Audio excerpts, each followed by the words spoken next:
앞에 화면을 하나 좀 보십시오. 네, 네 앞에 이거 보시면은 이 표는 심리학 중에서 메슬로라는 사람이 있는데 그 메슬로의 동기 이론이라는 그 표입니다. 그래서 이 말을 좀 동기 이론을 좀 다른 말로 바꾸면은 인간 욕구 5단계 이론이라고 부릅니다. 인간의 행동은 각자의 필요와 욕구에 따라서 욕구의 바탕을 둔 동기에 의해서 유발되면서 이런 인간의 동기에는 위계가 있어서 각 욕구가 충족되면 상위의 욕구로 나아간다는 인본주의 심리학 이론입니다. 그래서 1단계부터 5단계까지 간단하게 보시면은 1단계는 생리적 욕구입니다. 생리적 욕구는 의식주 생활에 관한 욕구이면서 즉 본능적인 욕구라고 할 수 있습니다. 2단계는 안전의 욕구인데 사람들이 신체적 그리고 정서적으로 안전을 추구하고자 하는 그런 욕구입니다. 3단계는 소속감, 애정의 욕구인데 사회적 욕구라고 부릅니다. 어떤 단체에 소속되어 소속감을 느끼면서 또 주위 사람들에게 사랑받고 있음을 느끼고자 하는 욕구가 세 번째, 이 노란색 사회적 욕구입니다. 4단계는 존경의 욕구인데 타인에게 인정받고자 하는 욕구가 네 번째, 초록색입니다. 그리고 마지막으로 다섯 번째는 자아 실현의 욕구입니다. 자아 실현의 욕구는 가장 높은 단계의 욕구로서 자기 만족을 느끼는 단계라고 할 수가 있습니다. 그런데 이것은 사람을 중심으로 한 인본주의 이론이기 때문에 결국 신과 관련된 하나님과 관련한 영적인 부분에 대한 욕구는 배제되어 있습니다. 과연 이런 것들이 모두 다 해결된다고 해서 만족을 하며 살 수 있을까라는 한번 질문을 던져볼 수 있을 것입니다. 요한복음 3장에는 방금 우리가 봤던 그 메슬로의 동기 이론과 같은 표를 모든 것을 다 누린 한 사람이 예수님을 찾아왔습니다. 요한복음 3장에서 등장하는 니고데모라는 사람입니다. 니고데모는 바리새인이면서 또 동시에 유대 지도자라고 요한복음 3장 1절에서 이야기하고 있습니다. 이 사람은 의식주 생활을 모두 해결한 사람이고 신체적이나 정서적으로 만족을 누리는 사람이고 주위 사람들에게까지 인정과 사랑을 받는 사람, 또 자기 만족도 굉장히 높은 그런 사람이었습니다. 그런 그가 예수님을 찾아옵니다. 거듭남과 구원에 관해 예수님께 물어보기 위해서 사람들의 눈을 피해서 해가 지고 저녁 시간에 예수님을 찾아왔습니다. 예수님을 랍비로서 굉장히 존경하는 사람이 이 니고데모였는데 모든 만족을 누리고 있지만 영적인 문제, 영적인 욕구는 해결하지 못한 사람임을 요한복음 3장을 통해서 알 수가 있습니다. 그런 그는 예수님에 대해서 상당히 긍정적인 사람이었고 예수님께 존경을 표하는 사람이었지만은 결국 예수님을 믿지는 않았던 것 같습니다. 영적인 문제, 영적인 욕구를 해결하지 못했다라고 볼 수 있습니다. 그래서 방금 우리가 본 메슬로의 동기 이론은 인간 가장 깊은 내면에 있는 신적인 존재에 대한 갈망은 표현하지 못하고 있는 이론이라고 할 수 있습니다. 그렇다면 이 영적인 욕구를 충족하는 것은 무엇으로 해결 가능한지를 오늘 본문을 통해 한번 살펴보고자 합니다. 본문 중 1절부터 6절까지는 3장에서 4장으로 전환되면서 이야기의 장소가 바뀌는 것을 알려주고 있습니다. 1절에서 왜 장소를 다른 곳으로 옮겨야 했는지를 알 수 있습니다. 1절을 보시면은 예수께서 제자를 삼고 세례를 베푸시는 것이 요한보다 많다 하는 말을 바리새인들이 들은 줄을 주께서 아신지라. 2절을 통해서 알 수 있는 것은 예수님이 아닌 제자들이 세례를 베풀었다는 사실입니다. 그런데 그 수가 세례 요한보다 많다, 바리새인들이 들었다, 예수님은 그것을 아셨다라고 4장 1절에서는 그것을 이야기하고 있습니다. 이 바리새인들은 염탐하듯이 주목하면서 어떤 것을 보고 있었습니다. 바리새인들은 세력의 우위가 어느 쪽에 있는지에 관심이 상당히 많았던 것으로 볼 수 있습니다. 성전 대제사장들과 긴밀했던 바리새인들이 이 세력에 엄청나게 관심이 많았던 존재로 성경에서는 비추어지고 있습니다. 유대인들의 전통적인 회개 방법으로는 성전에 가서 제물을 바치면서 죄 씻음을 받을 수가 있었습니다. 그런데 요한복음 3장 제일 끝에를 보면은 세례 요한이 세례를 베푸는 장면이 나오면서 그리고 또 제자들과 자신의 제자들과 이야기를 하는 장면이 나오고 있습니다. 이 세례 요한이 주는 그 회개의 방법은 뭐였냐면은 회개의 세례를 강에서 주는 것이었습니다. 그런데 바리새인들이 예의주시하고 있던 이 세례 요한보다도 더 많은 이목을 끌게 된 무리가 있었는데 그것은 바로 예수님과 예수님의 제자들이었습니다. 예수님께서는 바리새인들이 자신들을 이렇게 살펴보고 있다는 것을 알고 계셨고 그래서 유대를 떠나서 갈릴리로 가려고 하셨습니다. 3절과 4절 말씀 보겠습니다. 유대를 떠나서 다시 갈릴리로 가실새 사마리아를 통과하여야 하겠는지라. 사마리아인들은 사마리아인들을 상당히 경멸했던 무리는 바로 유대인들이었습니다. 사마리아인이 유대인에게 무시당하는 큰 두 가지 이유가 있었는데, 첫 번째는 이방 민족과 결혼해서 순수성을 잃었다라는 것입니다. 아수르가 북이스라엘을 침략할 당시에 사마리아 땅에 아수르 백성들을 보내서 결혼을 시키는 식민 정책을 아수르가 펼쳤습니다. 그렇게 되면서 유대인으로서의 그런 피의 순수성이 훼손되었습니다.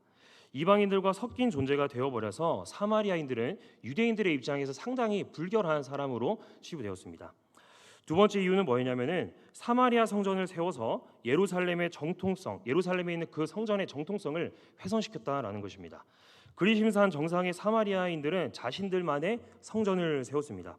성전 건축에 동참하려고 했었는데 사마리아인들은 예루살렘에 있는 유대인들로부터 거부당했고, 그리심산에 사마리아 성전을 세우고 이곳에서 자신들끼리 모여서 하나님을 예배했습니다. 율법을 철저히 따르려는 유대 사람들은 갈릴리를 가려고 하면은 요단강을 건너서 요단강 동편으로 해서 갈릴리로 향해야만 했습니다. 그러니까 동쪽으로 돌아가는 것이었죠. 사마리아를 통과하지 않기 위해서 먼 길을 돌아서 갈릴리로 향했던 유대인들이었습니다. 만약 그런데 사마리아 땅을 통과하려고 한다면은 그들은 유대인과 사마리아인 간의 그 갈등 관계의 위험을 무릅쓰면서 가야만 했습니다. 그런데 예수님께서는 유대인들이 원래 가려고 하던 그 길을 돌아가서 가는 게 아니라 사마리아를 통과해서 가기로 마음을 먹으셨습니다. 이곳을 빨리 지나기 위해서 간 것이 아닙니다. 갈릴리에 볼 일이 있어서 빨리 가려고 이곳을 지나간 것이 아니라 예수님께서는 이곳에 가고자 하는 그 목적이 있었던 것으로 우리는 알 수 있습니다. 4절을 보시면 사마리아를 통과하여야 하겠는지라라고 기록되어 있습니다.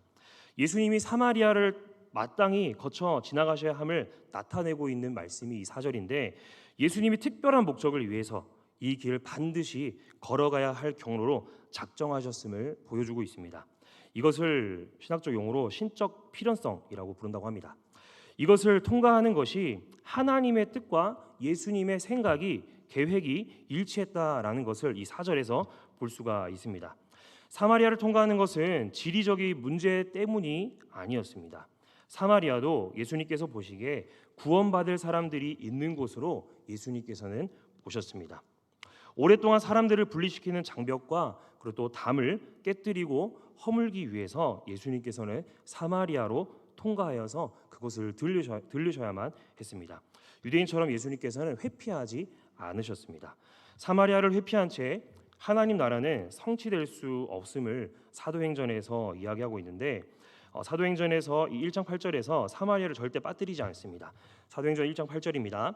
오직 성령이 너희에게 임하시면 너희가 권능을 받고 예루살렘과 온 유대와 사마리아와 땅끝까지 이르러 내 증인이 되리라 하시니라. 사마리아를 거치지 않고 땅끝에 가는 방법은 없습니다.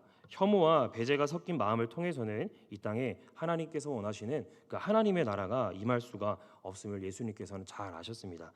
그렇기 때문에 사마리아를 통과하셔야만 했습니다. 사마리아를 통과하시면서 들린 동네가 있는데 5절을 보면은 수가라 하는 동네입니다.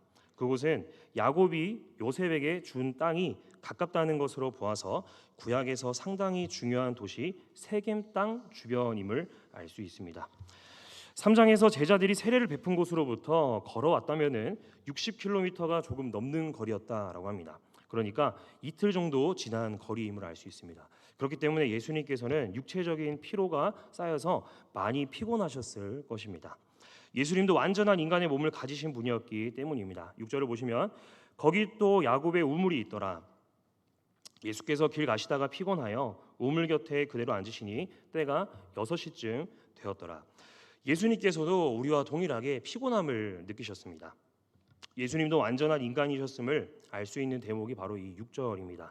때가 또 6시쯤 되었더라라고 4장 6절 끝에서 이야기하고 있는데, 이 6시라고 하는 시간은 우리 시간으로는 정오 12시, 그러니까 해가 중천에 떠 있는 시간입니다.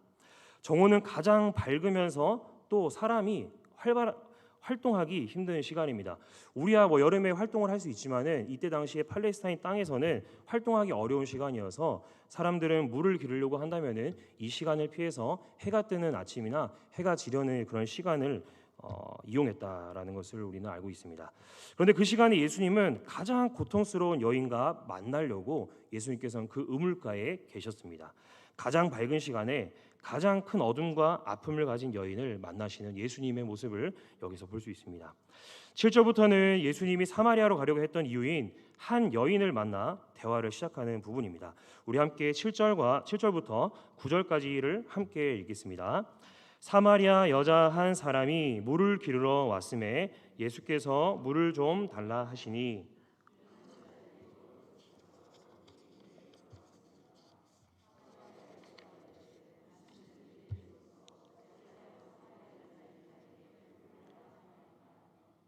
이는 유대인이 사마리아인과 상종하지 아니함이러라.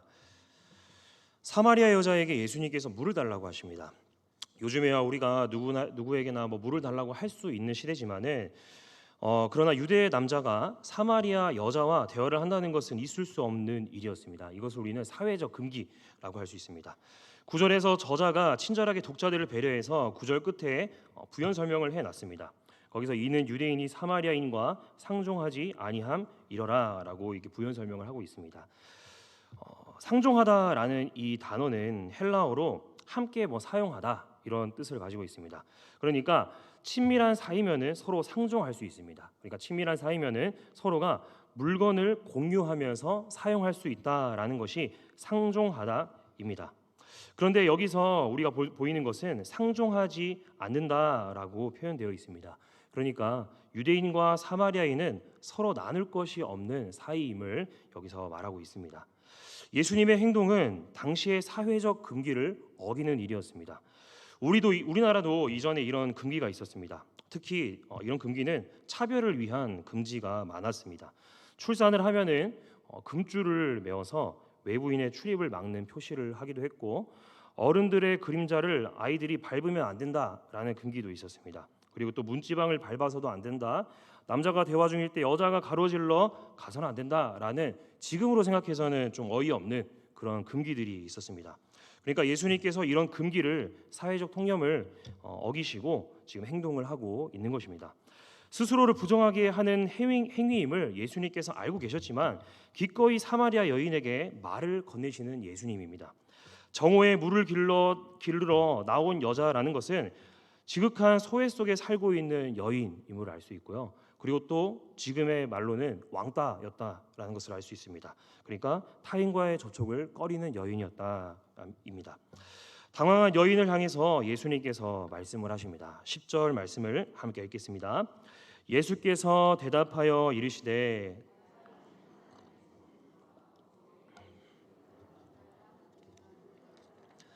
내가 그에게 구원하였을 것이요 내가 생수를 내게 주었으리라. 아멘.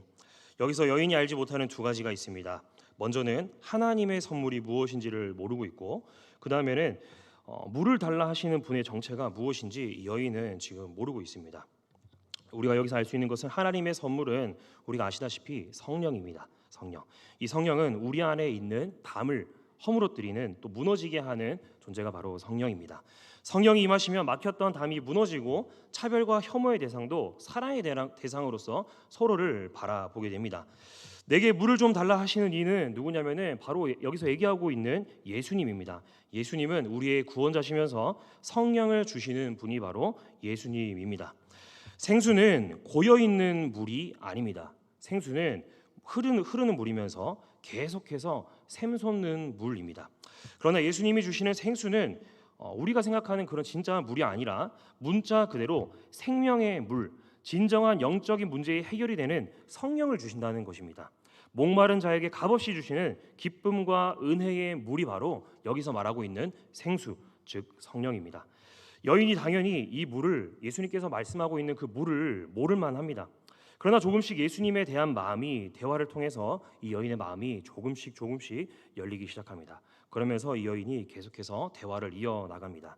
당신에게는 물 기를 그릇도 없고 우물은 깊어서 생수를 어떻게 줄 수 있는지 묻습니다. 여인은 생수가 어떤 물인지 모릅니다. 예수님의 존재를 모르기 때문입니다. 그리고 여인은 자신의 기준에서 가장 큰 인물인 야곱을 언급하면서 내 앞에 있는 당신이 야곱보다 더 큰 자라서 그런 말을 하는 것이냐 묻고 있습니다. 여인의 질문에는 그녀의 부정적인 감정이 조금씩 내포되어 있습니다. 그런 부정적인 여인을 향해서 한 번 더 생수에 대한 말씀을 하고 있습니다. 13절, 14절 말씀을 함께 읽겠습니다. 예수께서 대답하여 이르시되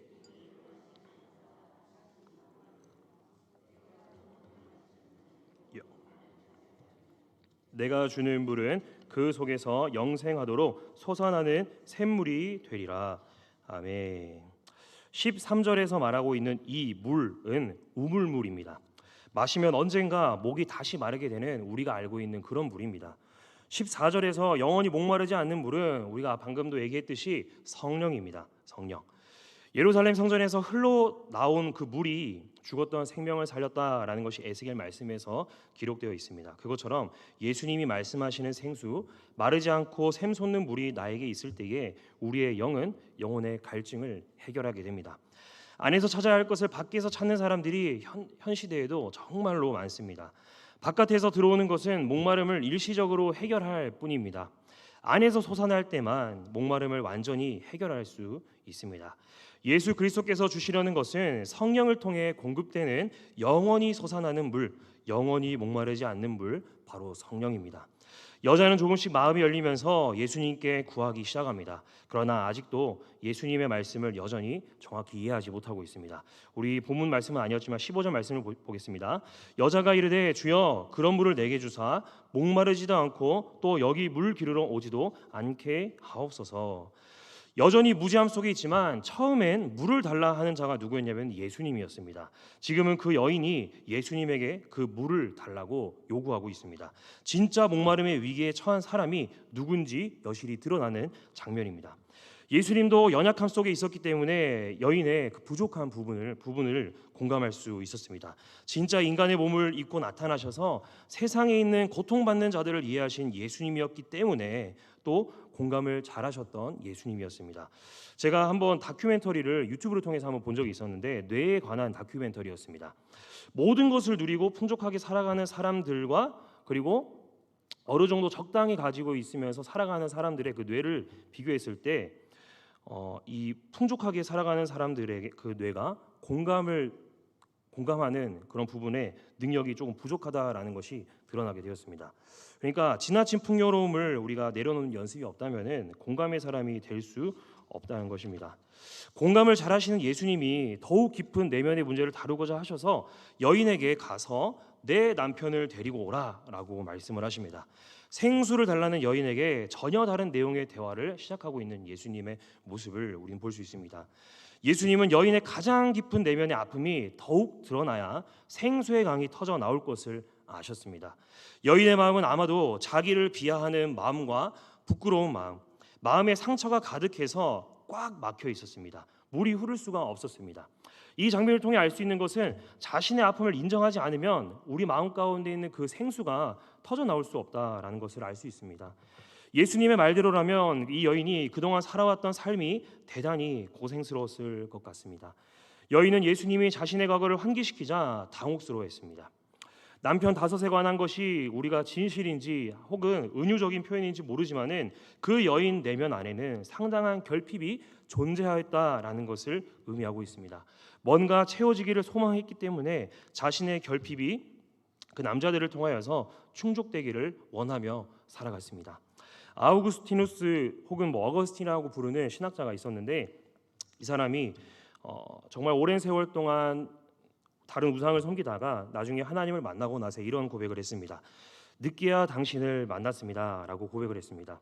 일찍부터 당신을 만났다면 채워졌을 마음의 결핍을 늦게 만나서 이제야 채우게 됐다라는 그런 어거스틴의 고백입니다. 아마 여인의 마음이 이럴 것만 같습니다. 늦게야 당신을 만났습니다. 공허함을 대신 채우고자 하는 것들로 우리는 대표해서 하나님 외에 다른 것들로는 돈, 명예, 권세, 쾌락, 소유, 학벌, 이념 등 정말 다양한 것이 있습니다. 그런데 예를 들어서 이 명예를 우리가 원해서 명예를 얻게 되면은 우리가 잠시나마 기쁨을 누릴 수가 있을 것입니다. 그런데 하지만 이 기쁨은 정말 오래가지 못하고 지속성이 좀 짧다 할 수 있습니다. 그렇게 되면서 결국에는 이 기쁨이 멈추게 되면은 허망함을 표하게 됩니다. 이 허망함은 결국에는 어느 하나의 또 결핍이 생겨나게 되면서 또 다른 것을 추구하는 사람이 되어버립니다. 결국에는 악순환이 일어나게 되는 것입니다. 만약에 우리가 또 돈을 만약에 내가 정말 원해서 돈을 얻게 되면은 우리는 행복할 수 있습니다. 그런데 이 행복도 언젠가는 공허해질 것입니다. 당연히 이 또한 결핍이 될 것입니다. 이 또한 방금 명예처럼 악순환의 길을 계속해서 반복하게 될 것입니다. 이 욕구라는 것은 결국 결핍이 있는 것을 계속해서 채우는 것입니다. 그런데 무엇을 하든지 끝내 이 결핍은 찾아오게 된다는 것을 우린 잘 알고 있습니다. 하나님으로부터 멀어진 에덴 이후의 삶은 결핍의 연속이었습니다. 편안함이 없는 상태였고 안식을 잃고 고향을 잃어버린 고향을 상실한 상태가 계속되었습니다. 우리가 알듯이 하나님을 떠난 삶이 바로 그런 결핍의 연속적인 삶입니다. 오늘 본문의 여인과 같은 삶, 언젠가 바닥이 날 우물과 같은 삶입니다.